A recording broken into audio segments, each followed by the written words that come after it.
ইয়া আইয়ুহাল্লাযীনা আমানু কুতিবা আলাইকুমুস সিয়ামু কামা কুতিবা আলাল্লাযীনা মিন ক্বাবলিকুম লাআল্লাকুম তাত্তাকুন।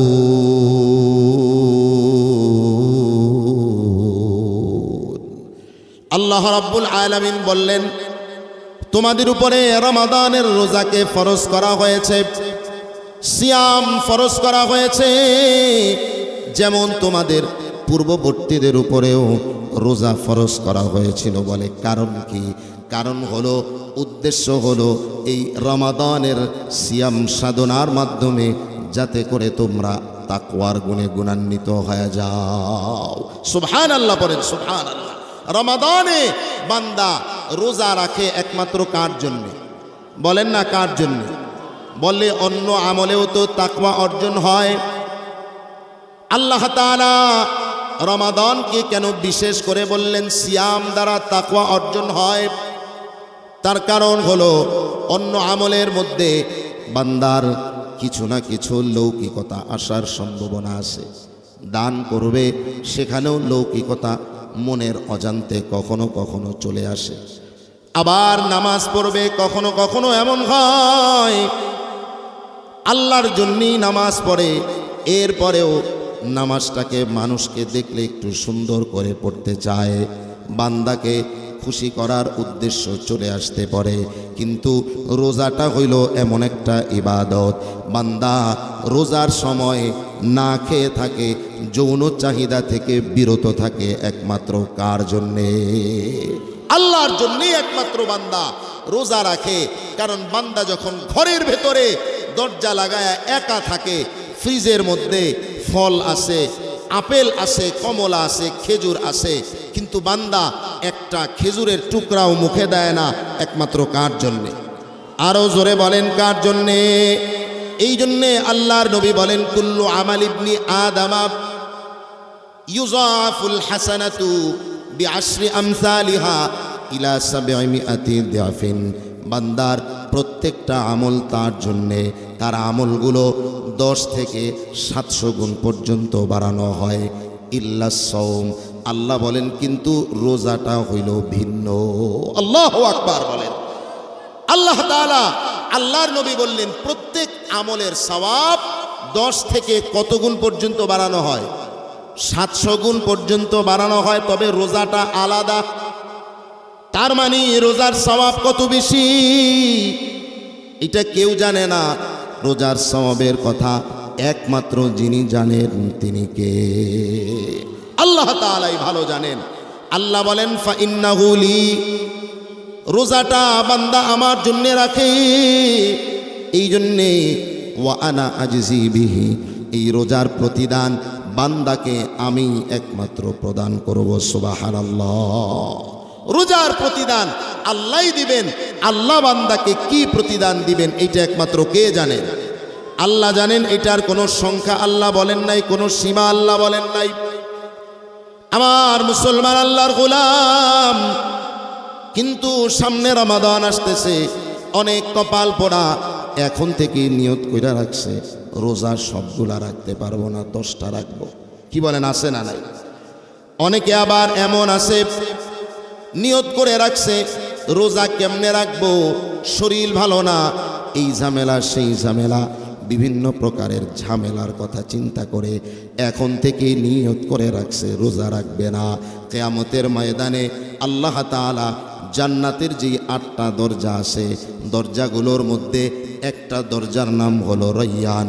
রয়্যান নামক দরজা দিয়ে একমাত্র রোজাদারেরাই আল্লাহর জান্নাতে প্রবেশ করবে। সুবহানাল্লাহ।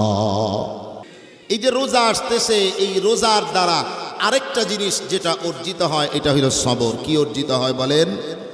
সবর অর্জিত হয়, সবর, ধৈর্য। কারণ বান্দা অন্য সময় দিনের মধ্যে 5 বার খাইতে হয়, কিন্তু রমজান মাসে রোদের ভেতরেও সারাদিন সবরের সাথে বান্দাকে না খেয়ে থাকতে হয়। কথা বলেন ঠিক কিনা? এই জন্যে আমার বাবাজিরা, রমাদানুল মুবারক আসতেছে, তাকওয়া অর্জনের মাস রমাদান আসতেছে, ইবাদতের মাস রমজান আসতেছে, কোরআনে কারীমের তেলাওয়াতের মাস। এই জন্য রমাদানের আগে থেকেই প্রস্তুতি গ্রহণ করি, এই রমজান যাতে আমার তাকওয়াওয়ালা হওয়ার মাস হয়ে যায়। কথা বলেন ঠিক কিনা? আমার মুসলমান ভাইয়েরা, এই জন্যে এখন থেকেই প্রস্তুত হয়ে যান। রমাদানুল মুবারক আমার আপনার জন্যে যাতে তাকওয়াওয়ালা হওয়ার মাস হয়ে যায়। কোনো মানুষ তাকওয়াওয়ালা হয়ে গেলে পরে তার রিজিকের টেনশন থাকবে না, তার কোনো ধরনের মুসিবতের টেনশন থাকবে না। আগেই বললাম, আল্লাহর বন্ধু যদি হয়ে যায়, দুনিয়াতেও তার পেরেশানি নাই, আখেরাতেও তার কোনো পেরেশানি থাকবে না। তাহলে 1 নাম্বার গুণের নাম হইল কি? সবাই বলেন, 1 নাম্বার গুণের নাম কি? তাকওয়া। আল্লাহ তাআলা গুণ অর্জন করতে বলছেন কয়টা? 2টা। 2 নাম্বারে আল্লাহ সুবহানাহু ওয়া তাআলা বললেন, ওয়াকুলু কাওলান সাদীদা। বান্দা, 2 নাম্বারে তোমরা কথা যখন বলবা, সঠিক কথা বলবা। কোন কথা বলা লাগবে? কথা বলেন, কোন কথা? সঠিক কথা বলা লাগবে। সঠিক কথা আর আল্লাহর কাছে বড় দাম। এই জবান দিয়া যে কথা বলবেন, আল্লাহর কাছে আপনার জবানের প্রতিটা কথা কিন্তু আল্লাহর ফেরেশতারা লিপিবদ্ধ করে রাখে। আপনি ভাববেন না আপনি ঘরের ভেতরে বললে আমার আল্লাহ আপনার কথা শোনেন না। আপনি কি বলছেন, কি না বলছেন, কার বিরুদ্ধে চক্রান্ত করছেন, কাকে আপনি গালি দিচ্ছেন, কাকে আপনি অশ্লীল ভাষা ব্যবহার করছেন, কার বিরুদ্ধে আপনি গীবত করছেন, দুনিয়ার কেউ যদিও না শোনে, আপনার কথা যিনি শুনতেছেন তিনি একমাত্র কে? আল্লাহ তাআলা শোনেন বাবা। এই জন্যে জবান দিয়া ব্যাঠিক কথা বলা যাবে না, সঠিক কথা বলা লাগবে। সঠিক কথা কাকে বলা হয়? তাফসীরের মধ্যে মুফাসসিরিনে কেরাম সঠিক কথার ব্যাখ্যা করলেন, হুয়াল কাউলুস সাদিকুস সহিহ আল খালি মিন কুল্লি ইনহিরাফিন আনিল হাক্কি ওয়াস সাওয়াব। সঠিক কথা বলা হয় ওই কথাকে, 1 নম্বরে যেই কথার মধ্যে কোনো মিথ্যার আশ্রয় নাই। যেই কথার মধ্যে কি নাই? আমাদের সমাজের মানুষের মধ্যে মিথ্যা কথা আছে না নাই? আমার ভাই, মিথ্যা এমনভাবে ছড়ায় গেছে, মানুষগুলোর মধ্যে মিথ্যার ছয়লাভ এমনভাবে ঢুকে গেছে। দোকানদারি করে তাও মিথ্যা বলে মাল বেচা কিনা করে, বান্দা ড্রাইভারি করে, গাড়িতে চাকরি করে তাও মিথ্যা কথা বলে, বান্দা অফিসে চাকরি করে, মিথ্যা ছাড়া তার চাকরিও জমে না, বান্দা রাজনীতি করে, সেখানেও মিথ্যা কথা না বললে তার রাজনীতি জমে না। সব জায়গায় শুধু মিথ্যা আর মিথ্যা। অথচ আল্লাহর নবী বললেন সাবধান। আব্দুল্লাহ ইবনে মাসউদ রাদিয়াল্লাহু তাআলা আনহু থেকে হাদিস বর্ণিত, নবী আমার বললেন, আলাইকুম বিস-সিদকি ফাইন্নাস সিদকা ইয়াহদি ইলাল বিররি ওয়া ইন্নাল বিররা ইয়াহদি ইলাল জান্নাহ। তোমাদের জন্যে আবশ্যক হলো সত্যবাদিতাকে আঁকড়ে ধরা, কারণ এই সত্য মানুষকে নেক কাজের রাস্তা দেখায়, আর এই নেক কাজ মানুষকে আল্লাহর জান্নাত পর্যন্ত পৌঁছায় দেয়। মেরা সুবহ গলত, শাম গলত, সহি গলত হায়। মেরা সুবহ গলত, শাম গলত, সবহি গলত হায়। अल्लाह की रहमत के सिवा कुछ ही नहीं है, अल्लाह की रहमत के सिवा कुछ ही नहीं है। ऐ बंदे खुदा चाहोगा उनकी मुलाकात, ऐ बंदे खुदा चाहोगा उनकी मुलाकात। जल्दी से आ बैठे सुनो हजरत की नसीहत, जल्दी से आ बैठे सुनो हजरत की नसीहत। আল্লাহ রাব্বুল আলামিন বললেন, গোলাম, আমি আল্লাহ রাব্বুল আলামিন তোমাদেরকে নসিহত করলাম, আমি আল্লাহ রাব্বুল আলামিন তোমাদেরকে বয়ান করলাম, আমি আল্লাহ রাব্বুল আলামিন তোমাদেরকে নসিহত করলাম। বান্দা, তোমরা তোমাদের নিজেদের মধ্যে দুইটা গুণ ঢুকায় নাও। এক নম্বরে আল্লাহ তাআলা বললেন, ইত্তাকুল্লাহ। গোলাম, এক নম্বরে তোমরা আমি আল্লাহর তাকওয়ার গুণে গুণান্বিত হয়ে যাও। সুবহানাল্লাহ পড়েন, সুবহানাল্লাহ। এই তাকওয়ার গুণ অর্জনের কথা আল্লাহ শুধু এই এক আয়াতেই বলেন না, কোরআনে কারীমের বহু আয়াতে আল্লাহ তাআলা বান্দাদেরকে তাকওয়া অর্জনের কথা বললেন। কোথাও আল্লাহ তাআলা বললেন, ইয়া আইয়ুহাল্লাযীনা আমানুত্তাকুল্লাহ ইত্তাকুল্লাহা হাক্কা তুকাতিহি ওয়ালা তামুতুন্না ইল্লা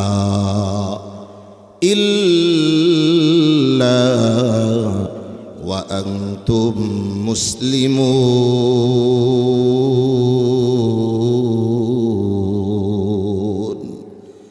আল্লাহ রাব্বুল আলামিন বললেন, তোমরা আমি আল্লাহর তাকওয়া অর্জন করার মতো অর্জন করো। তোমরা মুসলমান না হয়ে মরবা না। কোথাও আল্লাহ তাআলা বললেন, গোলাম, তাআওয়ানু আলাল বিররি ওয়াত তাকওয়া ওয়ালা তাআওয়ানু আলাল ইসমি ওয়াল উদওয়ান। তোমরা কল্যাণ এবং তাকওয়ার কাজে একজন আরেকজনকে সহযোগিতা করো। সুবহানাল্লাহ পড়েন, সুবহানাল্লাহ। এরকম বহু আয়াতে আল্লাহ তাআলা তাকওয়ার কথা বললেন। তার মানে তাকওয়ার গুরুত্ব, তাকওয়ার প্রয়োজনীয়তা কম না বেশি? আরো জোরে বলেন, কম না বেশি? তাকওয়া যদি কোনো বান্দা অর্জন করে নেয়, কোনো বান্দা যদি তাকওয়াওয়ালা হয়ে যায়, যদি মুত্তাকি হয়ে যায়, ওই বান্দার জন্যে বহু পুরস্কারের কথা আল্লাহ তাআলা কোরআনে কারীমে বয়ান করলেন। কোথাও তো আল্লাহ তাআলা বললেন, যদি আমার কোনো গোলাম তাকওয়াওয়ালা হয়ে যায়, তাইলে ওই বান্দা আমি আল্লাহর প্রিয় বান্দা হয়ে যায়। আল্লাহর কোন বান্দা হয়ে যায়? তাকওয়াওয়ালা বান্দাদেরকে আল্লাহ তাআলা নিজে ভালোবাসেন। সুবহানাল্লাহ পড়েন। আমরা আল্লাহর ভালোবাসা চাই কি চাই না? আরো জোরে বলেন, চাই কি চাই না? আল্লাহ তাআলা বললেন, ইন্নাল্লাহা ইউহিব্বুল মুত্তাকিন। আল্লাহ রাব্বুল আলামিন বললেন, গোলাম, দুনিয়ার সব মানুষগুলো আল্লাহর ভালোবাসা চায়।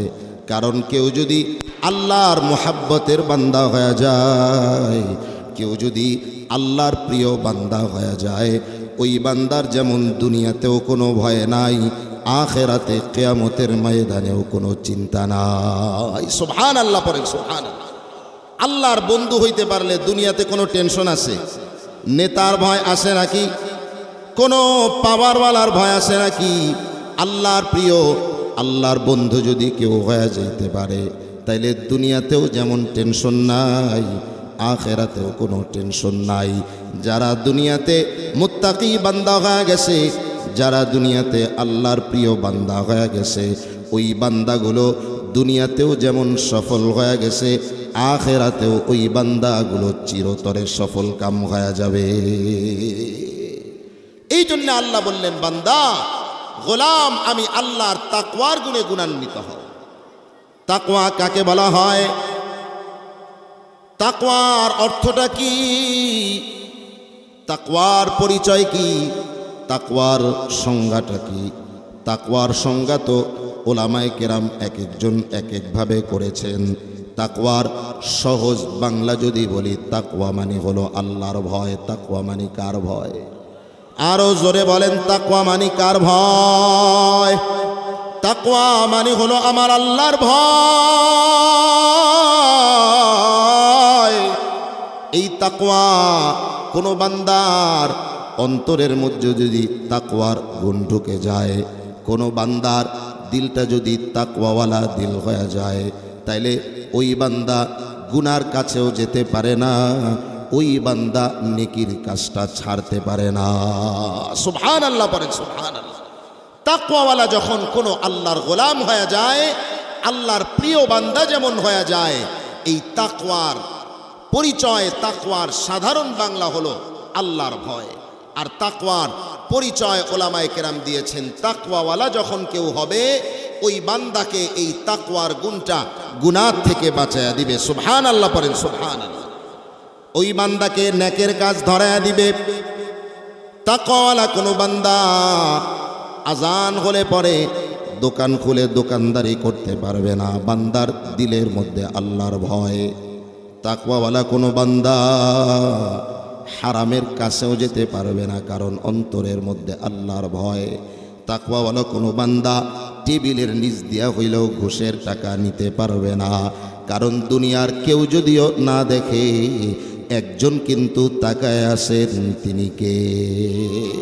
জোরে বলেন না, তিনি কে? একজন পীর সাহেব আর একজন মুরিদের ঘটনা প্রসিদ্ধ আছে, আপনারা অনেকে শুনছেন। পীর সাহেব সব মুরিদদের মধ্য থেকে একজনের একটু খুব বেশি ভালোবাসে। মুরিদেরা, বর্তমান পীর সাহেবরা তো অনেক নামধারী পীর সাহেব, তারা মুরিদের পকেট দেখে মুরিদকে ভালোবাসে। কি বলেন, আছে না নাই?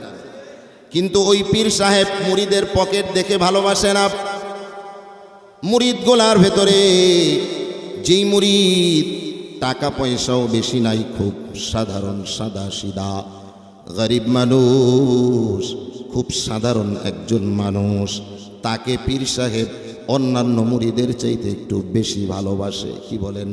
একজন ছাত্রকে, একজন মুরিদকে কোনো ওস্তাদ, কোনো পীর যদি বেশি ভালোবাসে, তাইলে পরে অন্যান্য মুরিদদের মনে একটা প্রশ্ন আসে কি আসে না? সবাই বলে, কিরে আমাদের চাইতে হুজুর এই পাগলা সাধারণ একজন মুরিদ, এরে এত বেশি কেন ভালোবাসে?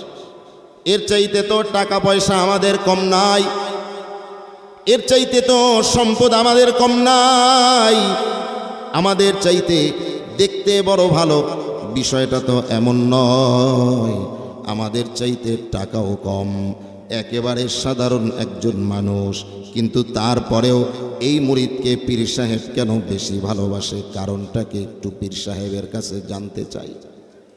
হুজুরের কাছে গিয়া জিজ্ঞেস করলেন, কি ব্যাপার শায়েখ, আপনি আমাদের চাইতে এই মুরিদ, এই সাধারণ পাগলাকে আপনি এত কেন বেশি ভালোবাসেন? আমাদেরকে তো এত বেশি ভালোবাসেন না, আমাদের চাইতে বেশি মহাব্বত আপনি এই পাগলারে করেন, কারণটা কি? ওর তো টাকা পয়সাও বেশি না, আমাদের চাইতেও আরো অনেক সাধারণ একজন মানুষ। পীর সাহেব বলতেছেন, বাবা আমি এই মুরিদকে কেন বেশি ভালোবাসি,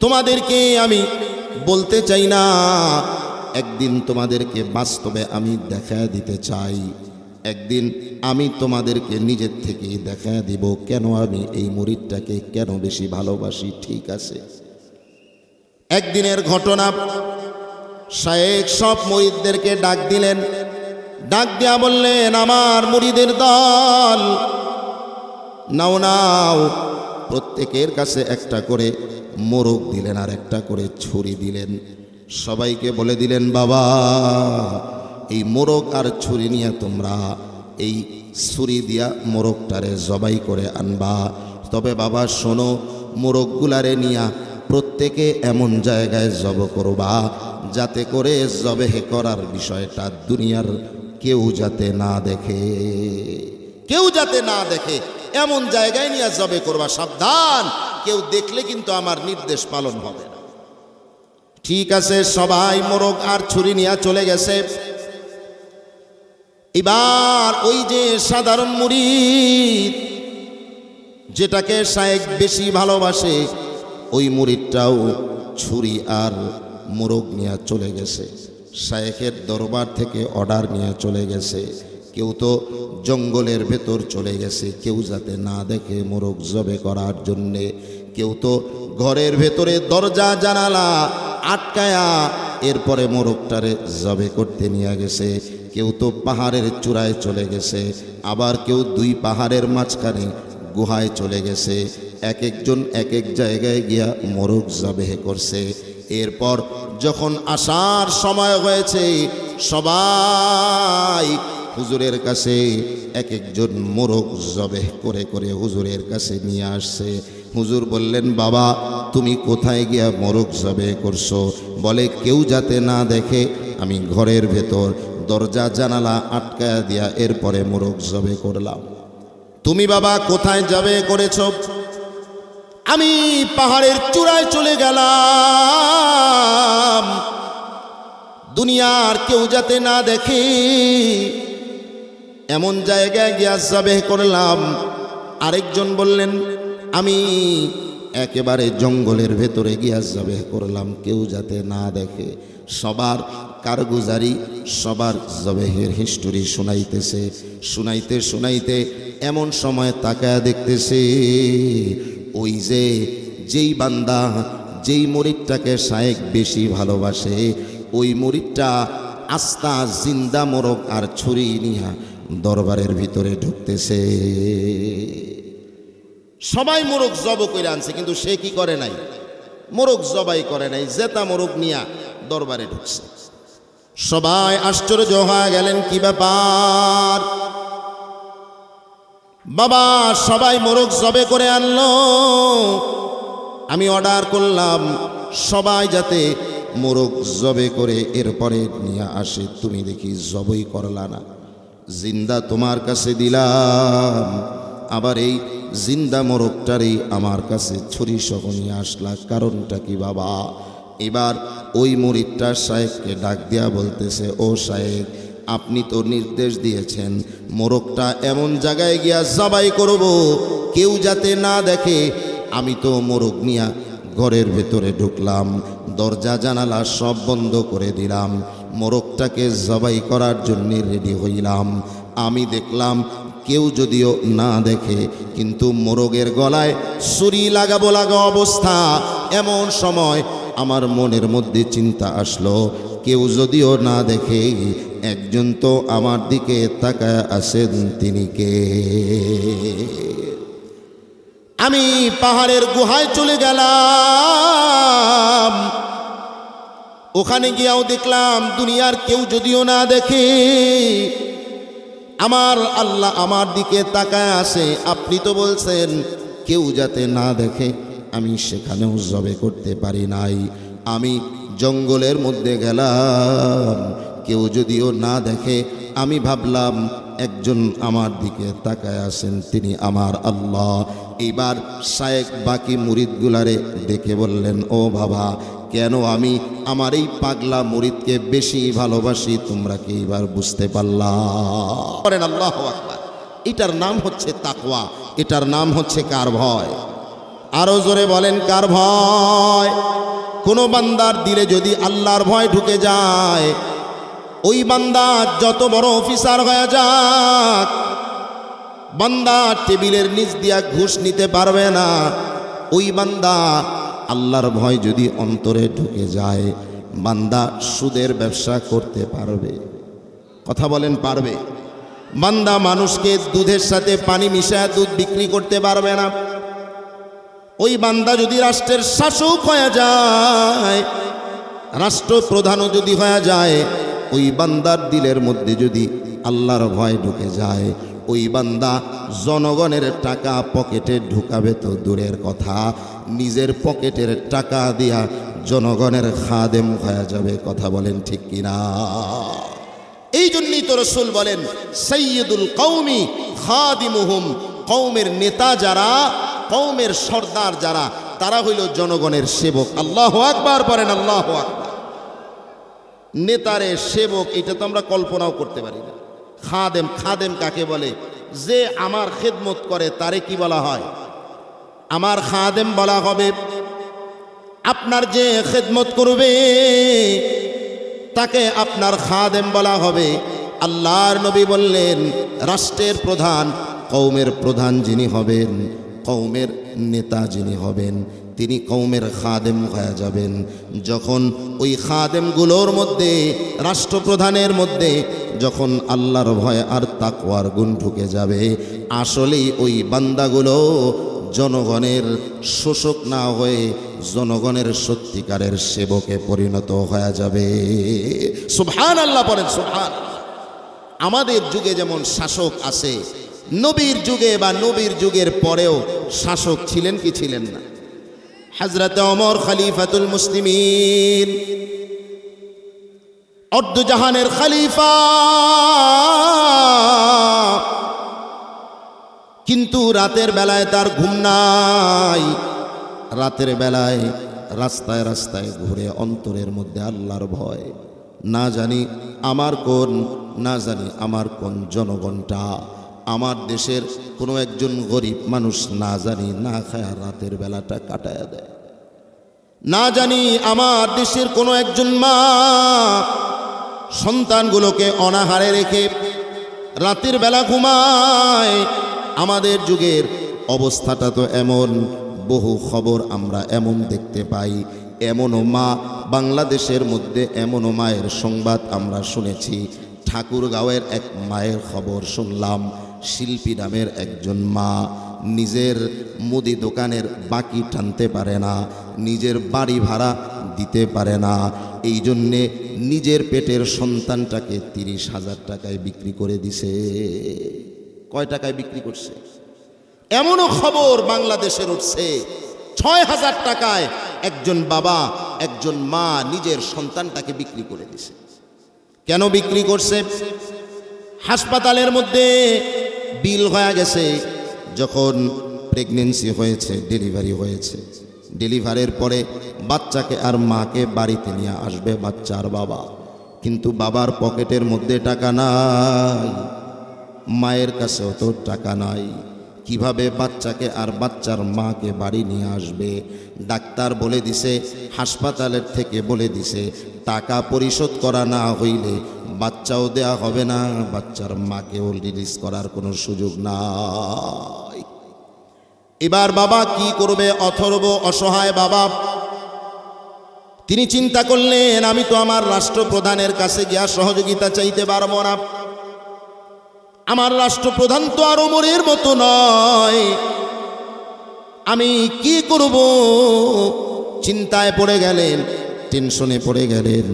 শেষ পর্যন্ত হাসপাতালে আরেকজন মানুষের কাছে নিজের সন্তানটাকে বিক্রি করে দিয়া নিজের বিবিকে হাসপাতাল থেকে রিলিজ করে আনলেন।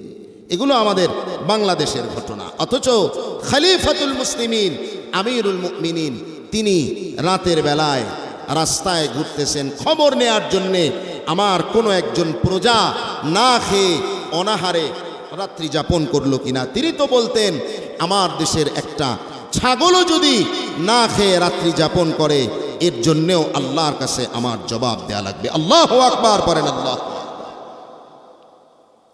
খলিফাতুল মুসলিমিন, আমিরুল মুমিনিন মদিনার অলি গলি রাতের বেলায় ঘুরতেছেন। হঠাৎ করে উনি দেখতেছেন কোনো একটা জায়গা থেকে ধোঁয়া উঠতেছে আকাশের দিকে। কি উঠতেছে? ধোঁয়া আকাশের দিকে সমানে উঠতেছে। উনি চিন্তা করলেন, কি ব্যাপার, ধোঁয়া কেন উঠতেছে? অনেকক্ষণ যাবৎ ওই ধোঁয়ার দিকে তাকায় থাকলেন, বারবার তাকায়। লম্বা সময় ধোঁয়ার দিকে তাকানোর পর খলিফাতুল মুসলিমিন কাছে চলে গেছে দেখার জন্যে কি খবর, কি অবস্থা এখানে, কেনই বা এখান থেকে রাতের গভীরে ধোঁয়া উঠতেছে। তাঁবুর কাছে এগিয়ে দেখলেন, তাঁবুর ভেতরে একজন মা ডেকচির ভেতরে, পাতিলের ভেতরে কি যেন জাল দেয় আর বাচ্চাটাকে সান্ত্বনা দিতেছে। খলিফাতুল মুসলিমিন হযরতে ওমরে ফারুক রাদিয়াল্লাহু তাআলা আনহু, উনি মহিলাটাকে ডেকে বললেন, মা, কেনই বা আপনি এইখানে গভীর রাতে কি জাল দিতেছেন? কেনই বা আপনি লম্বা সময় ধরে এগুলো করতেছেন? মা এবার খলিফাকে ডেকে বললেন, কে আপনি? আপনাকে চিনি না। আসছিলাম মদিনায় খলিফাতুল মুসলিমিনের সাথে দেখা করার জন্যে, কিন্তু রাত হয়ে গেছে, খলিফার সাথে দেখা করতে পারি নাই। এই জন্যে তাঁবু গাড়লাম, তাঁবু গেড়ে রাতের বেলা রাত্রিটা যাপন করব। আমার বুকের মধ্যে দুধ নাই, বাচ্চাটাকে কেমনে ঘুম পাড়াবো? ক্ষুধার যন্ত্রণায় বাচ্চাটা ঘুমায়ও না। এই পাতিলের মধ্যে, ডেকচির মধ্যে কতগুলো পাথর দিয়া এই পাথরগুলো জাল দিতেছি আর আমার বাচ্চাটাকে সান্ত্বনা দিতেছি, বাবা খাবার হয় নাই, আর একটু অপেক্ষা কর, খাবার হইলে পরে তোরে ঘুম পাড়াবো, তোরে খাবার খাওয়ায়া তুই ঘুমাবি। খলিফাতুল মুসলিমিন যখন এই কথাটা শুনলেন, বাচ্চাটা ক্ষুধার যন্ত্রণায় ঘুমায় না। মায়ের কথা শুনে হযরত ওমরে ফারুক রাদিয়াল্লাহু তাআলা আনহু বাচ্চাদের মতো কাঁদতে আরম্ভ করে দিলেন। দৌড়ায়া বললেন, মা আপনি একটু অপেক্ষা করেন। বাইতুল মালে চলে গেছেন। বাইতুল মালে গিয়া আটার বস্তা, গোলামকে বলে, ও গোলাম একটু সহযোগিতা করো, আটার বস্তাটা আমি ওমরের কাঁধের মধ্যে একটু উঠায় দাও। এইবার গোলাম আসলাম বলতেছে, ওগো খলিফাতুল মুসলিমিন, আপনি তো আমাদের খলিফা, আপনি আমাদের আকা, আপনি তো আমাদের নেতা, আপনি কেন কাঁধের মধ্যে আটার বস্তা নিবেন? আমার কাঁধের মধ্যে উঠায় দেন, আমি নিয়ে যাই, আপনি আমার সাথে চলেন। খলিফা বলেন, ও আমার আসলাম, যেই দায়িত্ব আল্লাহ আমার কাঁধে চাপায়া দিয়েছেন, কিয়ামতের দিন ওই দায়িত্বের বোঝা কি তুমি নিবা নাকি? আমার দায়িত্ব আমি ওমর কি তুমি পালন করতে দাও। আল্লাহু আকবার পড়েন, আল্লাহু আকবার। তাকওয়া, আল্লাহর ভয় কাকে বলা হয়? খলিফাতুল মুসলিমিন আমিরুল মুমিনিন তিনি এইবার আটার বস্তা কাঁধের মধ্যে নিলেন, হাতের মধ্যে কিছু তেল নিলেন, আরেক হাতের মধ্যে কিছু ঘি নিলেন। আটার বস্তা আর তেলের বোতল আর ঘি নিয়ে এবার আস্তে আস্তে করে তাঁবুর কাছে চলে গেলেন। তাঁবুর ভেতরে গিয়া মহিলাকে ডেকে বলতেছেন, আপনি একটু আমাকে জায়গা দেন মা, আমি একটু আটাটাকে সিদ্ধ করি। উনি পাথরগুলোকে সরায়া নিজের হাতে ওই পাতিলের মধ্যে ডেকচির ভেতরে আটা জাল দিলেন। আটার খামিরা উনি তৈরি করলেন নিজের হাতে। খলিফাতুল মুসলিমিন অর্ধ পৃথিবীর খলিফা নিজের হাতে রুটি বানায় দিলেন। রুটি বানানো শেষ হলে পরে বাচ্চার মাকে ডেকে বলতেছে, মা নেন, আপনি রুটিগুলো সেকা দেন, রুটিগুলো আপনি ভাজেন, আমি আপনার বাচ্চার কাছে যাই।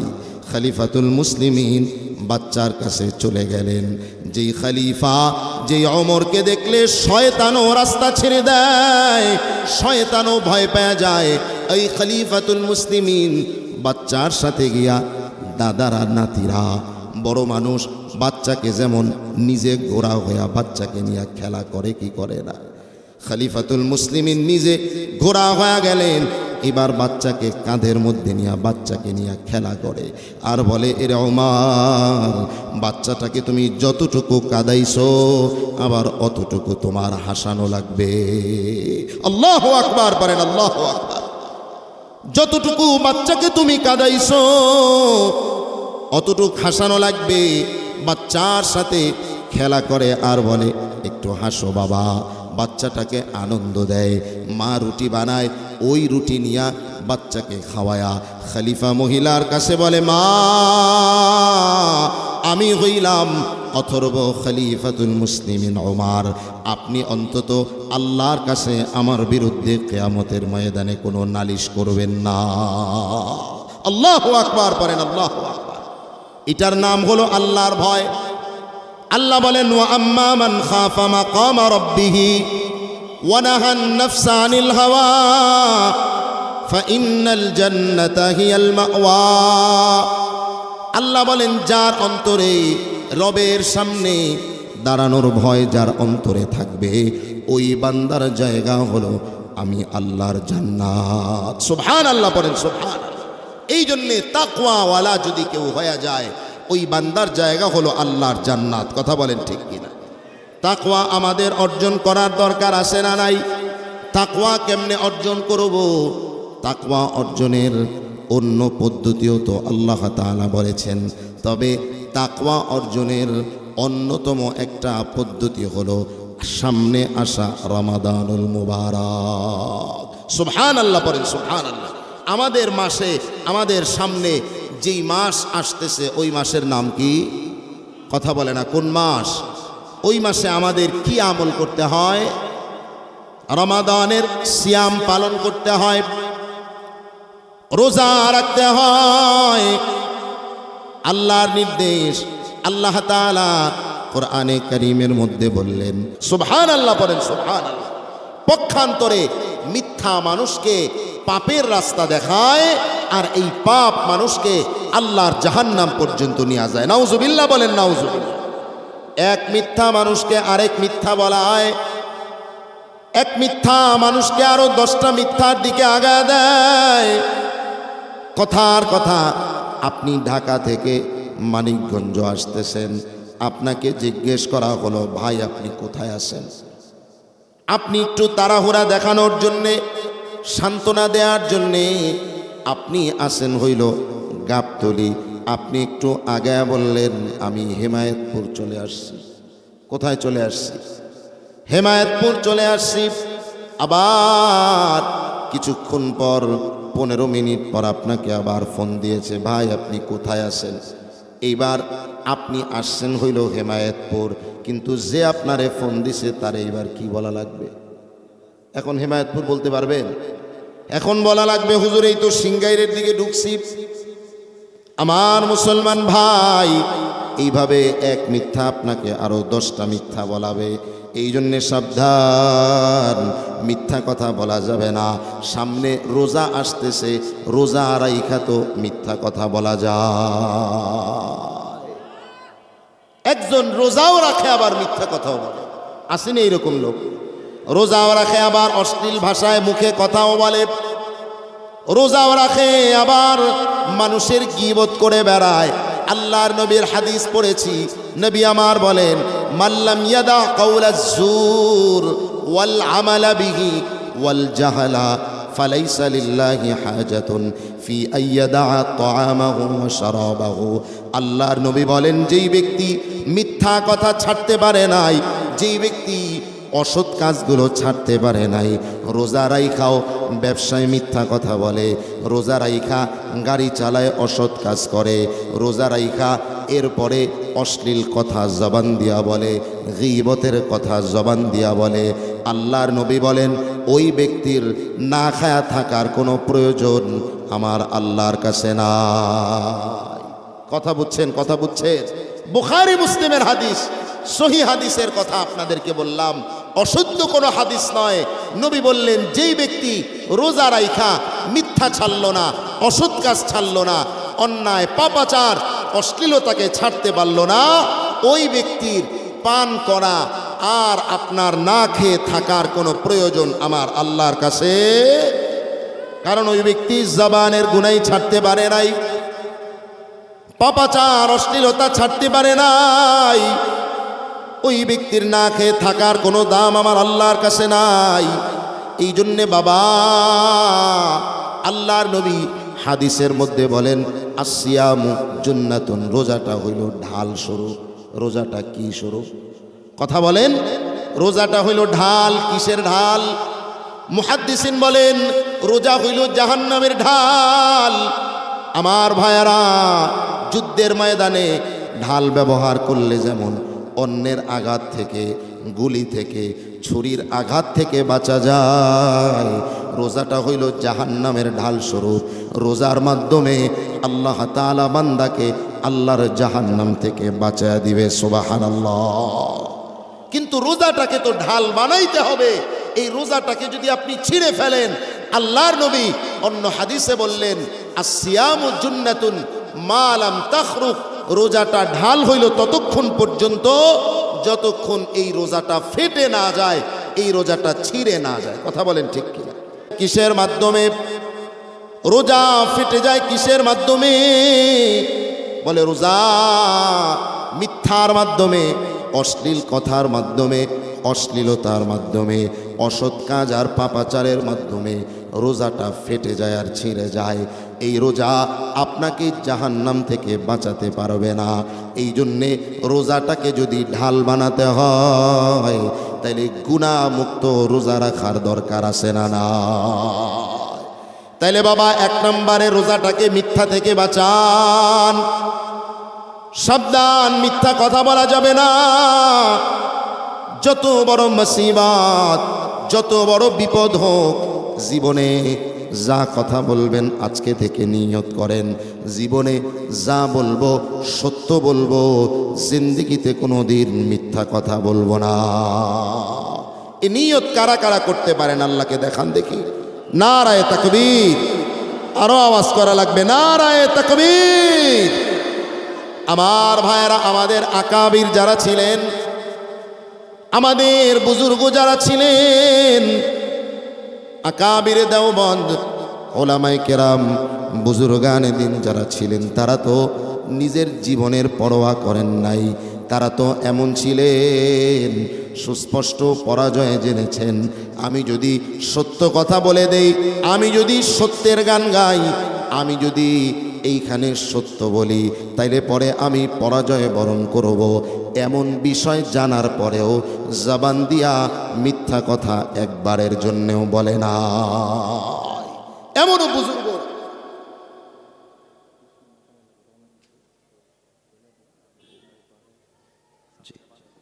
জি, আমাদের প্রধান মেহমান যিনি, উনি হয়তো আর 15-20 মিনিটের মধ্যে ইনশাআল্লাহ আপনাদের মাঝে তাশরীফ আনবেন। এই জন্যে যারা আমরা ছড়িয়ে ছিটিয়ে আছি, আল্লাহর জন্য আমরা মাহফিলের প্যান্ডেলে ঢুকে যাই, আর সামনের ফাঁকা জায়গাগুলো আমরা একটু পূরণ করে বসি, একটু আগে আগে বসি।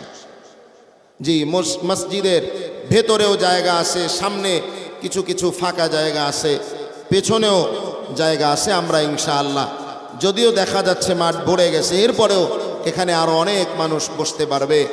আরেক ভাইকে বসার জায়গা করে দেয়া, এটা হচ্ছে আল্লাহ তাআলার নির্দেশ। কথা বলেন ঠিক কিনা? ইয়া আইয়ুহাল্লাযীনা আমানু ইযা ক্বিলা লাকুম তাফাসসাহু ফিল মাজালিসি ফাফসাহু। আল্লাহ তাআলা বলেন, যখন তোমাদেরকে বলা হয় যে তোমরা মজলিসে একটু জায়গা করে দাও, তখন তোমরা একটু চেপে চেপে বসে তোমার ভাইকে বসার জায়গা করে দাও। কথা বলেন ঠিক কিনা? এই জন্য আমরা একটু যার যার সামনের জায়গাগুলো পূরণ করে বসি, আল্লাহ বরকত দেবেন ইনশাআল্লাহ। জি, প্রত্যেকে সামনের জায়গাগুলো পূরণ করে বসি। আর যারা বাইরে আছেন, আমার বাবাজি, সবাই আল্লাহর জন্য ভেতরে প্রবেশ করি ইনশাআল্লাহ। হুজুর অল্প কিছুক্ষণের মধ্যেই চলে আসবেন। তাহলে বলছিলাম, আমাদের বুজুর্গরা, আমাদের আল্লাহওয়ালারা, তারা তো এমন ছিলেন, কখনো কখনো সুস্পষ্ট পরাজয় জানার পরেও ওনারা ওনাদের জবান দিয়া একটা মিথ্যা কথা বলেন নাই। আমাদের একজন বুজুর্গ ছিলেন ইয়াহইয়া কান্দলভী রহমাতুল্লাহি আলাই। উনি সাধারণ কেউ নয়। আমরা আমাদের মসজিদগুলোতে, আমার কথার দিকে খেয়াল করেন, আমরা আমাদের মসজিদগুলোতে একটা কিতাবের তালিম করি। কিতাবটার নাম হচ্ছে ফাজায়েলে আমাল। এই ফাজায়েলে আমাল কিতাবের লেখকের নাম হচ্ছে শায়েখ জাকারিয়া কান্দলভী রহমাতুল্লাহি আলাই। শায়েখ জাকারিয়া কান্দলভী রহমাতুল্লাহি আলাই, ওনার বাবার যুগের একটা ঘটনা। ওনার বাবার নাম ছিল ইয়াহইয়া কান্দলভী রহমাতুল্লাহি আলাই। ইয়াহইয়া কান্দলভী রহমাতুল্লাহি আলাইহির যুগে জমি একটা নিয়া মুসলিম আর হিন্দুদের মধ্যে দ্বন্দ্ব। মুসলিম আর হিন্দুদের মধ্যে জমি নিয়া দ্বন্দ্ব। হিন্দুদের পাওয়ার, হিন্দুদের ক্ষমতা যখন বেশি, তখন হিন্দুরা জমির মধ্যে সাইনবোর্ড লাগায় আর বলে এই জমির মালিক হইল হিন্দুরা, এটা হইল হিন্দুদের মন্দিরের জমি। আবার কিছুদিন যখন মুসলমানদের পাওয়ার বেড়ে যায়, মুসলমানেরা জমির মধ্যে সাইনবোর্ড লাগায় আর বলে এটা হইল মুসলমানদের মসজিদের জমিন, মুসলমানদের জমিন। একটা পর্যায়ে এমন হলো, হিন্দু আর মুসলিম উভয় দলের মানুষের মধ্যে মারামারির উপক্রম হলো, ফাসাদ সৃষ্টি হওয়ার উপক্রম হলো। নেতৃস্থানীয় যারা ছিলেন তারা চিন্তা করলেন, যাই হোক না হোক মারামারিতে যাওয়া যাবে না। সবাই মিলে পরামর্শ করলেন, আমরা কাজীর কাছে যাই, বিচারকের কাছে যাই, বিচারক আমাদেরকে যেই ফয়সালা দিবেন বিচারকের ফয়সালা অনুযায়ী আমরা আমল করব। চলো আমরা কাজীর কাছে চলে যাই, কাজী যেই সিদ্ধান্ত দিবেন কাজীর সিদ্ধান্ত অনুযায়ী আমরা প্রত্যেকে মেনে নিব। মারামারিতে যাওয়ার দরকার নাই। তৎকালীন সময়ে কাজী যদিও হিন্দু ছিলেন, কিন্তু কাজীর মধ্যে কিছুটা হইল আমানতদারিতা ছিল। এখন তো বিচারকের মধ্যে আমানতদারিতা নাই। গ্রাম্য বিচারক থেকে নিয়ে উচ্চপদস্থ কর্মকর্তা পর্যন্ত বিচার চলে এখন মালের উপরে। কথা বলেন ঠিক কিনা? বিচার কিসের উপরে চলে? মালের উপরে বিচার চলে। অপরাধীর বিচার নাই। অপরাধী বুক ফুলে রাস্তায় ঘুরে বেড়ায়, আর নিরপরাধ মানুষগুলোকে নিয়ে আয়না ঘরের মধ্যে রাখা হয়। কথা বলেন ঠিক কিনা? আল্লাহ তাআলা এই আয়না ঘর ওয়ালাদেরকেও হেদায়েত দান করুক। জোরে বলেন আমিন। ওদের নসিবে যদি হেদায়েত না থাকে আল্লাহ জালেমদেরকে ধ্বংস করুন, পড়েন আমিন। আমার মুসলমান ভাইয়েরা, হিন্দু আর মুসলমান উভয় দলের লোক সবাই মিলা বিচারকের কাছে চলে গেলেন। বিচারকের কাছে গিয়া বললেন, ও বিচারক, জমিনিয়া হিন্দু আর মুসলমান আমাদের মাঝে দ্বন্দ্ব, আপনি ফয়সালা দিয়া দেন। আপনি যেই সিদ্ধান্ত দিবেন আপনার সিদ্ধান্ত অনুযায়ী আমরা আমল করব, দ্বন্দ্ব বাড়াবো না। ঠিক আছে। বিচারক তালাশ করতে আরম্ভ করলেন। বিচারক জমির ব্যাপারে খোঁজ খবর নিলেন, কাগজপাতি ঘাটাঘাটি করলে দেখলেন এই জমির দলিল কারো কাছে নাই, জমির মালিকানা কারো নামেই নাই। জমিটা হইল সরকারি খাস একটা জমি। জমিটা কি জমিন? কথা কি, আমার কথা কি আপনারা বুঝতেছেন? কথা বুঝলে একটু জবাব দিয়েন। জমিটা কি জমিন? সরকারি খাস জমিন। আমার মুসলমান ভাই, বিচারক চিন্তায় পড়ে গেলেন, এই জমির বিচার কেমন করে করব? জমিটা আগে যারা দখল দিয়েছে জমির মালিক তো তারাই, কিন্তু মুসলমানরা আগে দখল দিল নাকি হিন্দুরা আগে দখল দিল এটা তো বিচারক নিজেও জানে না। কেমন করে এই জমির বিচার সিদ্ধান্ত বিচারক দিবে?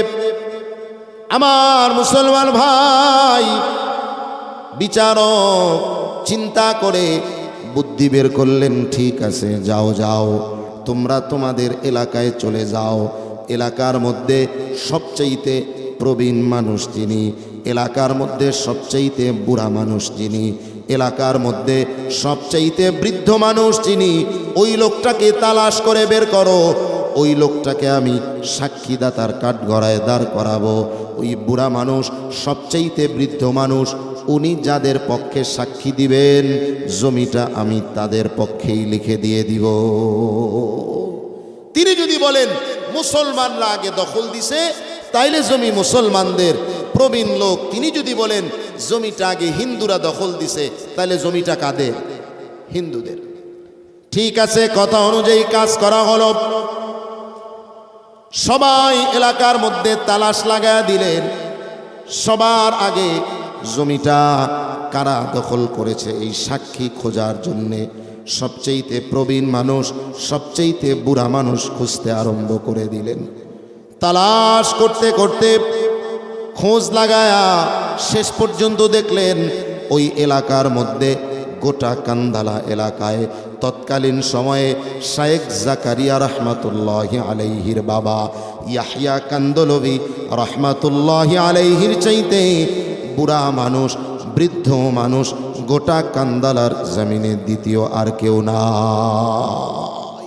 সবচাইতে বুড়া মানুষ যারে পাওয়া গেল তিনি হিন্দু নাকি মুসলমান? জোরে বলেন, হিন্দু না মুসলমান?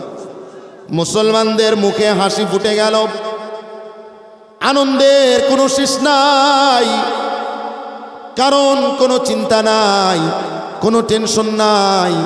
সাক্ষী আর বুড়া মানুষ যেহেতু মুসলমান পাওয়া গেছে, মুসলমান কখনো হিন্দুদের মন্দিরের পক্ষে সাক্ষী দিবে না, মুসলমান কখনো হিন্দুদের পক্ষে কথা বলবে না। সুতরাং ধরেই নাও জমিটা মুসলমানদের মসজিদের হয়ে গেছে। মুসলমানরা আনন্দিত হয়ে গেলেন, পাশাপাশি অন্যদিকে হিন্দুদের কপালে চিন্তার ভাঁজ পড়ে গেল, হায় আমাদের মন্দিরের জমিটা মনে হয় আমরা হারাই ফেললাম। কারণ ইয়াহইয়া যেমন খাঁটি মুসলমান, ইয়াহইয়া কখনো আমাদের হিন্দুদের পক্ষে ইয়াহইয়া কখনো সাক্ষী দিবে না। আহারে আমাদের হিন্দুদের মন্দিরের জমিটা মনে হয় হারায় ফেললাম। সবাই মিলে বিচারের দিন ধার্য করা হলো। কাজী সাহেব বিচারের দিন হিন্দুদেরকেও ডাকলেন, মুসলমানদেরকেও ডাকলেন, আর সাক্ষী হিসাবে ইয়াহইয়া কান্দলভি রহমাতুল্লাহি আলাইকে আদালতের কাঠগড়ায় দাঁড় করায়া দিলেন। সাক্ষীদাতার কাঠগড়ায় তাকে দাঁড় করায়া দিলেন। হিন্দুরা বসে আছে, মুসলমানরাও বসে আছে।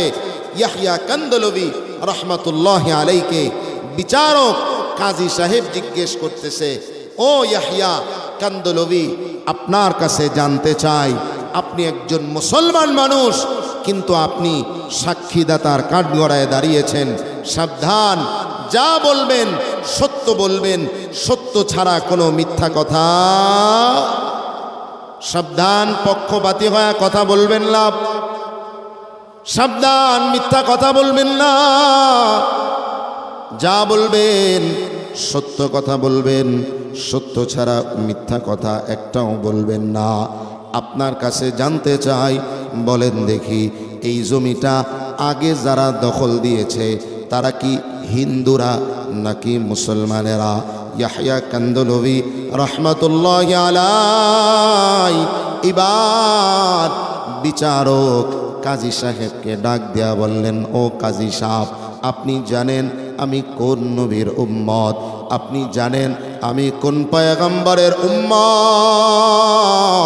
আমার নবী মুহাম্মদুর রাসূলুল্লাহ সাল্লাল্লাহু আলাইহি ওয়াসাল্লাম, তিনি তো এমন একজন নবী ছিলেন, উনি নবুয়তের পরে তো দূরের কথা, নবুয়তের আগেও জন্মের পরে জীবনে কোনোদিন আমার নবী একটা মিথ্যা জবান দিয়া বের করে না।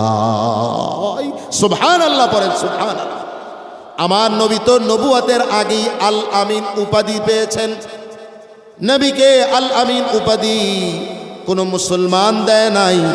নবীকে আল আমিন উপাধি যারা দিয়েছিল তারা হইল মক্কার মুশরিকের দল।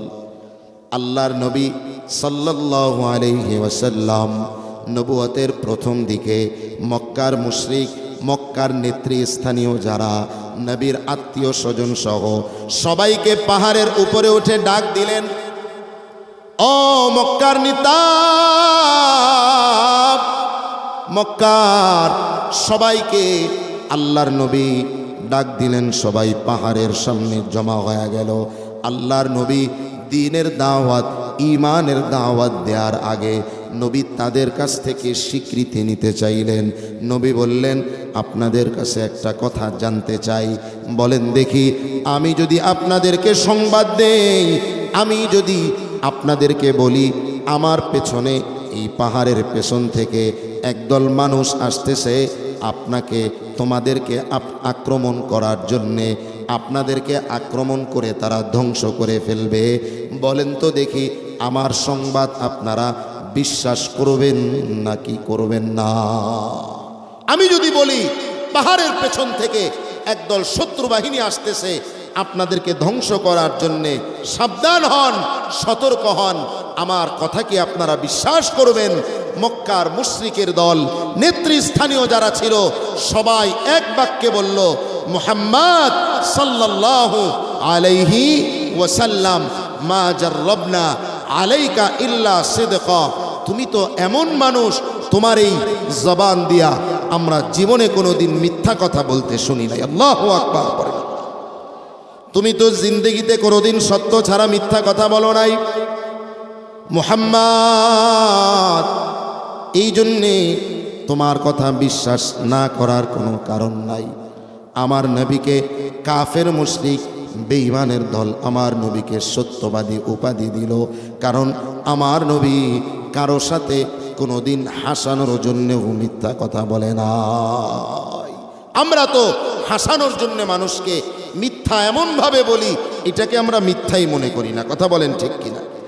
অথচ আল্লাহর নবী বলেন, ওয়াইলুল লিল্লাযী ইউকাযযিবু বিল হাদিস, ওয়াইলুল লাহু লিইউদহিকা বিহিল কওম, ওয়াইলুল লাহু। আল্লাহর নবী বলেন, ওই ব্যক্তির জন্যে দুর্ভোগ, ওই ব্যক্তির কপাল বড় পোড়া, ওই ব্যক্তির জন্যে জাহান্নাম, যে ব্যক্তি মানুষকে হাসানোর জন্যে মিথ্যা কথা বলে। বলেন নাউজুবিল্লাহ। আমার ভাইয়েরা সাবধান, আমার নবী হাসানোর জন্য মিথ্যা বলেন নাই।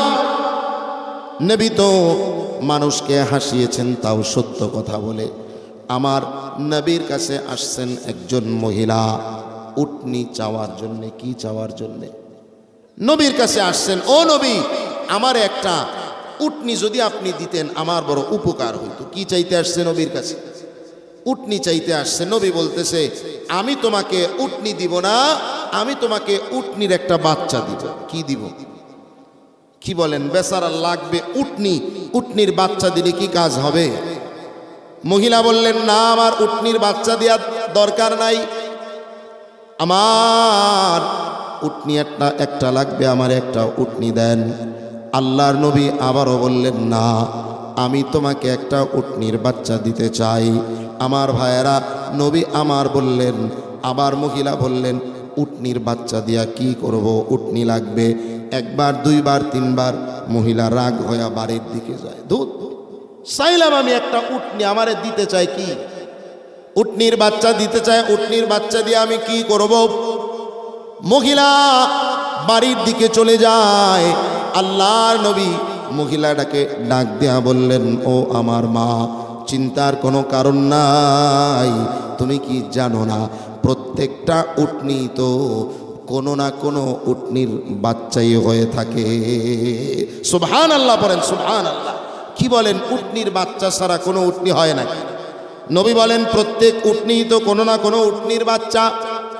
মহিলা আল্লাহর নবীর কথা শুনে মহিলা মুচকি হেসে দিলেন, আল্লাহর নবীও মুচকি হেসে দিলেন। আমার ভাইয়েরা, আমার নবী মানুষকে হাসির ছলেও মিথ্যা কথা বলেন নাই, সত্য বলে আমার নবী মানুষকে হাসিয়েছেন। ইয়াহইয়া কান্দলবী রাহমাতুল্লাহি আলাইহি, উনি এইবার আমার ভাইয়েরা ডাক দিয়ে বলতেছেন, আমার নবী যিনি জন্মের পরে জীবনে কোনোদিন মিথ্যা কথা বলেন নাই, সুতরাং ওই নবীর উম্মত হয়ে আমি ইয়াহইয়া মিথ্যা কথা বলতে পারি না। আমি যা বলবো সত্য কথা বলবো, সত্য ছাড়া কোনো মিথ্যা কথা আমি ইয়াহইয়া কান্দলবী বলতে পারি না। ঠিক আছে, বলেন আপনার কথা। ইয়াহইয়া কান্দলবী রাহমাতুল্লাহি আলাইহি উনি সুস্পষ্টভাবেই বলে দিলেন, ও কাজী সাহেব, ও বিচারক, আপনাকে জানাতে চাই, আমার জানা মতে, আমার অভিজ্ঞতা অনুযায়ী, আমার দেখা অনুযায়ী, এই জমিটা যারা দখল করেছে, এই জমিটা আগে যারা দখল দিয়েছে, তারা আমার কোনো মুসলমান ভাইয়েরা নয়। এই জমিটা আগে যারা দখল দিয়েছে তারা হইল আমার হিন্দু ভাইয়েরা। আল্লাহু আকবার পড়েন, আল্লাহু আকবার। ইয়াহইয়া কান্দলবী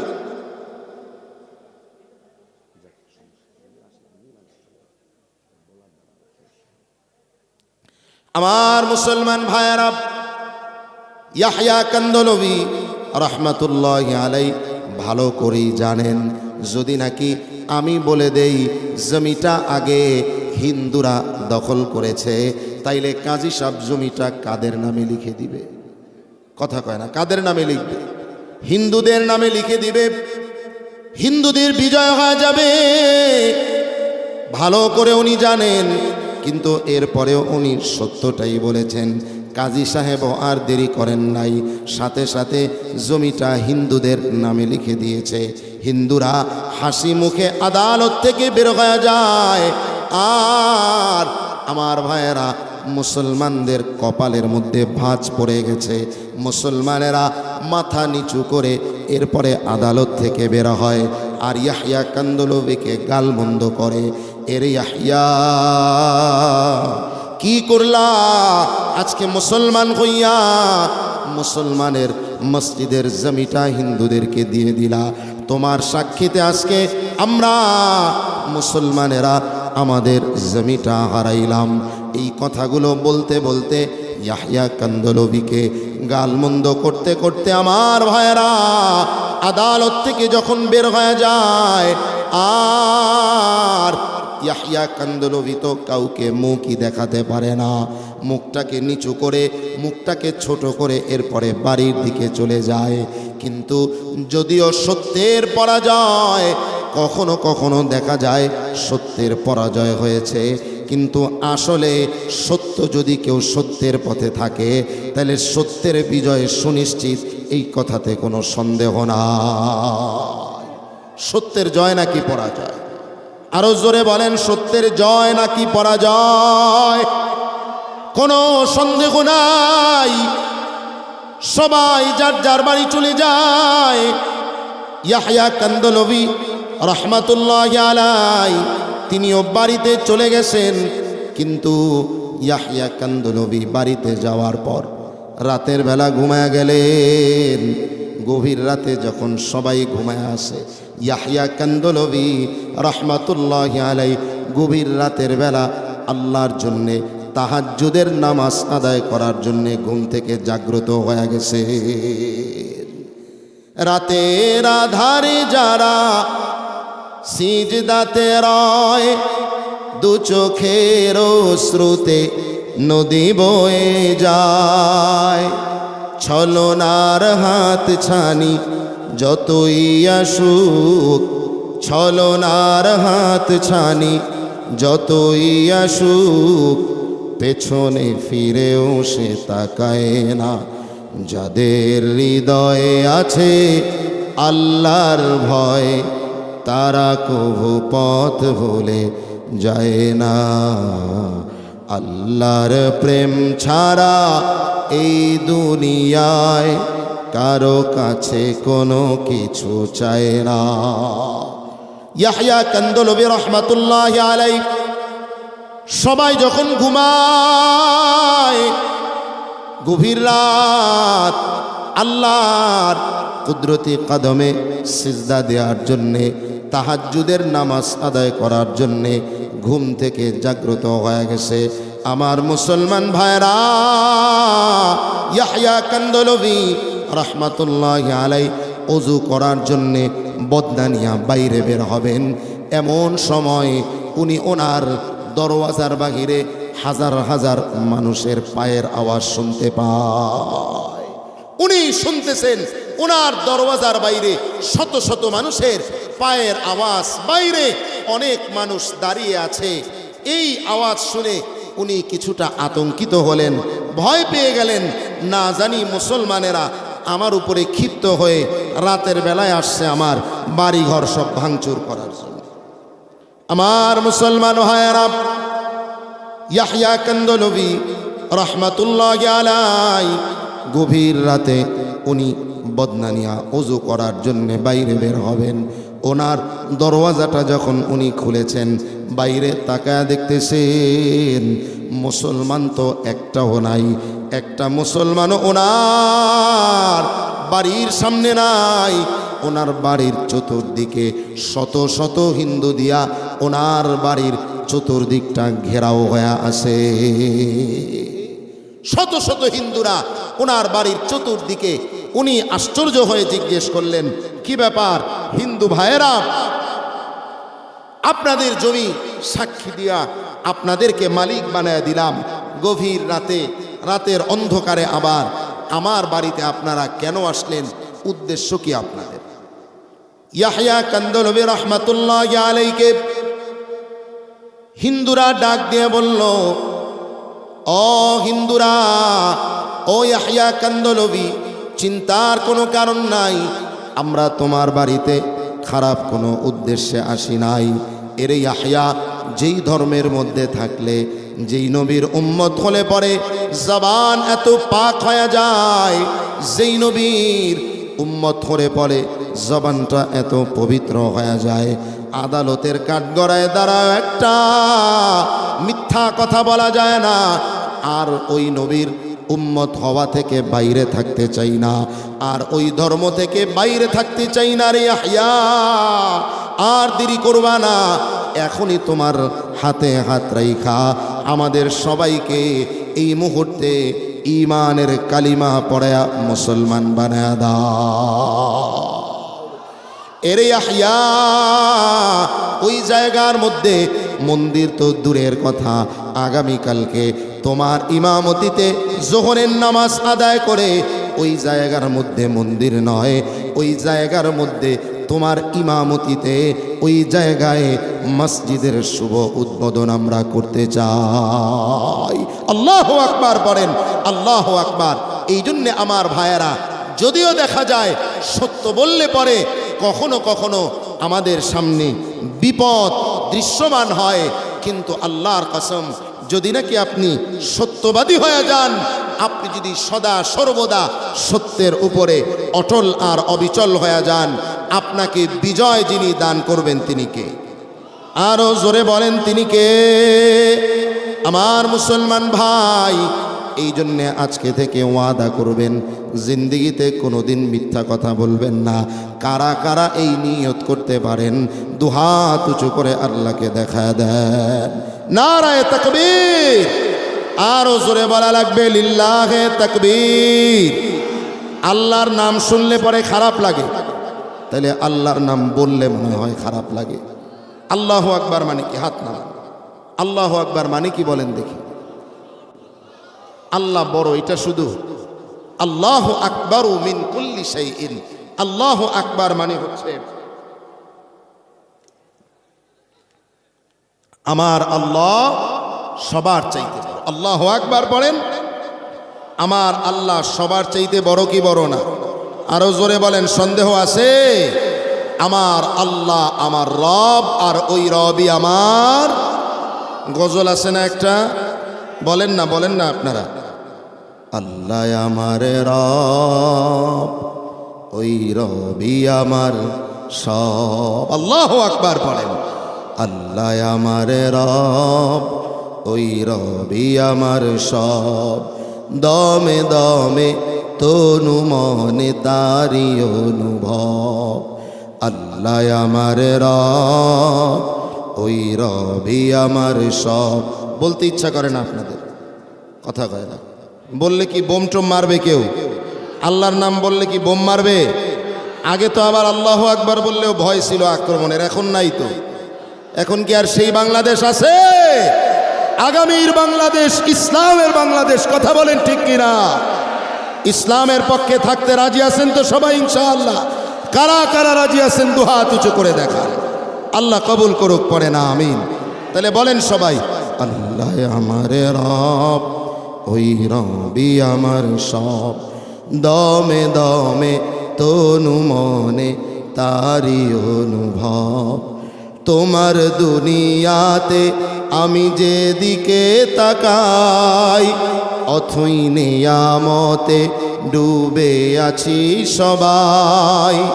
তোমার দুনিয়াতে আমি যেদিকে তাকাই, অথই নিয়ামতে ডুবে আছি সবাই। পাখ পাখালির গানে শুনি তসবি কলো রব, তসবি কলো রব। আল্লাহ আমার রব, সবাই একসাথে, আল্লাহ আমার রব, এই রবি আমার সব। সবাই বলেন, সবাই বললে আর অনেক আওয়াজ হইতো। হুজুর আস্তে আস্তে যাতে আমাদের কথা শুনতে পারে, সবাই বলেন, আল্লাহ আমার রব, ওই রবি আমার সব। আল্লাহ আমার রব, ওই রবি আমার সব। দমে দমে তনু মনে তারি অনুভব। দমে দমে তনু মনে তারি অনুভব। আল্লাহু আকবার বলেন, আল্লাহু আকবার। আমার ভাইয়েরা, তাহলে গুণ অর্জন করা লাগবে কয়টা? আরো জোরে বলেন কয়টা? এক নাম্বার গুণের নাম কি? আরো জোরে বলেন। তাকওয়া কেমনে অর্জন করব? তাকওয়া অর্জন করার মাস সামনে সমাগত, কথা বলেন ঠিক কিনা? তাকওয়া অর্জনের আরো একটা পদ্ধতি হচ্ছে আল্লাহওয়ালাদের সঙ্গী হওয়া। যাই হোক, 2 নাম্বার গুণের নাম কি? কথা কয় না। 2 নাম্বার গুণের নাম কি? সত্য কথা। শুধু এটাই না, 2 নাম্বার গুণের নাম কোরআনের ভাষায় হইল সঠিক কথা। কোন কথা বলেন? সঠিক কথা। সঠিক কথার মধ্যে যেমন সত্য কথা আছে, সঠিক কথার মধ্যে কিন্তু গীবত নাই, কথা বলেন ঠিক কিনা? গীবত কি সত্য কথা নাকি মিথ্যা কথা? মিথ্যা কথা। গীবত মিথ্যা কথা। গীবত কাকে বলা হয়? আল্লাহর নবীকে সাহাবায়ে কেরাম জিজ্ঞেস করলেন, ও নবী, গীবত কাকে বলা হয়? নবী আমার বললেন, নবী সাহাবায়ে কেরামকে বললেন, বলো দেখি গীবত কাকে বলা হয়? সাহাবায়ে কেরাম বললেন, আল্লাহর নবী আপনি ভালো জানেন। আমার ভাইরা, আল্লাহর নবী বললেন, তোমার ভাইয়ের সমালোচনা করা, তোমার ভাইয়ের ব্যাপারে এমন কথা বলা যেই কথাটা শুনলে পরে তোমার ভাই কষ্ট পায়। নবীর সাহাবীরা বললেন, ও নবী, যদি নাকি ওই দোষটা, ওই সমালোচনার ওই বদগুণটা আমার ভাইয়ের মধ্যে থাকে, তাইলেও কি গীবত হবে? আল্লাহর নবী বললেন, যদি ওই দোষটা তোমার ভাইয়ের মধ্যে থাকে তাইলেই পরে ওইটা গীবত। আর যদি তোমার ভাইয়ের মধ্যে দোষটা না থাকে তাইলে ওইটার নাম হইল অপবাদ। ওইটার নাম কি? তাইলে এখন বুঝে থাকলে বলেন, গীবত কি সত্য কথা নাকি মিথ্যা কথা? গীবত হইল সত্য কথা, কিন্তু এই সত্য বলা যাবে, তার মানে সঠিক কথা যেমন সত্য কথা, কিন্তু গীবত আবার সঠিক কথা নয়। আল্লাহর নবী মেরাজে গেলেন। নবী আমার মেরাজে যাওয়ার পর আল্লাহর নবী বলেন, জিব্রাইল আমাকে এমন কওমের লোক, এমন কওম, এমন একদল মানুষের নিকট দিয়া নিয়ে গেলেন। আমি তাকায় দেখলাম এই মানুষগুলোর নখগুলো হইল পিতলের নখ। কিসের নখ বলেন? পিতলের নখগুলো, চোখা চোখা নখ। ইয়াখমিসুনা বুজুহাহুম ওয়া সুদুরহুম, এই মানুষগুলো তাদের পিতলের নখ দিয়া এরপরে তাদের চেহারাকে খামসায়। এই মানুষগুলো এই পিতলের নখ দিয়া তাদের বুককে খামসাইতেছে। আমার মুসলমান ভাইয়েরা, আমার ভাইয়েরা, এইবার একটু আল্লাহর জন্য তাকবীর দেয়া লাগবে। কারা কারা রাজি আছেন? লিল্লাহে তাকবীর, নারায়ে তাকবীর। প্রধান মেহমানের আগমন, প্রধান মেহমানের আগমন, আল্লামা নজরুল ইসলাম কাসেমি সাহেবের আগমন। আল্লাহ তাআলা আমাদের হযরতের হায়াতে, ইলমে, আমলে বরকত দান করুক। জোরে বলা লাগবে আমিন। আমার দিকে তাকান, হুজুর চলে আসবেন ইনশাআল্লাহ। হুজুর চলে আসবেন, যেহেতু আইসাই পড়ছেন, এখন আর কোনো টেনশন আছে? কোনো টেনশন নাই। একটু অপেক্ষা করছেন, কিন্তু অপেক্ষার ফল একটু মিষ্টি বেশি হয়, কথা কোন ঠিক কিনা? অপেক্ষার ফল কি হয়? তাইলে গীবত সত্য কথা না মিথ্যা কথা? ভুলে গেছেন কথা? গীবত সত্য কথা নাকি মিথ্যা কথা? কিন্তু সঠিক কথা নয়। কি কথা নয়? সঠিক নয়। আল্লাহ বলেছেন সঠিক কথা বলা লাগবে। আমার মুসলমান ভাই, আল্লাহর নবী বলেন, আমি মেরাজে গেলাম, জিব্রাইল এমন মানুষদের সামনে দিয়া আমাকে নিয়ে গেলেন, দেখলাম তারা পিতলের নখ দিয়া তাদের চেহারাগুলো খামসায়, তারা পিতলের নখ দিয়া তাদের বুকগুলো খামসাইতেছে, চাপড়াইতেছে। আমি জিজ্ঞেস করলাম, নবী আমার, আল্লাহর নবী বলেন, আমি জিজ্ঞেস করলাম, জিব্রাইল এই মানুষগুলো কারা যারা নিজেদের চেহারা খামসাইতেছে, নিজেদের বুকটাকে চাপড়াইতেছে? জিব্রাইল বললেন, এরা হইল তারা যারা দুনিয়াতে নিজের ভাইয়ের গোশত খাইতো। নাউজুবিল্লাহ।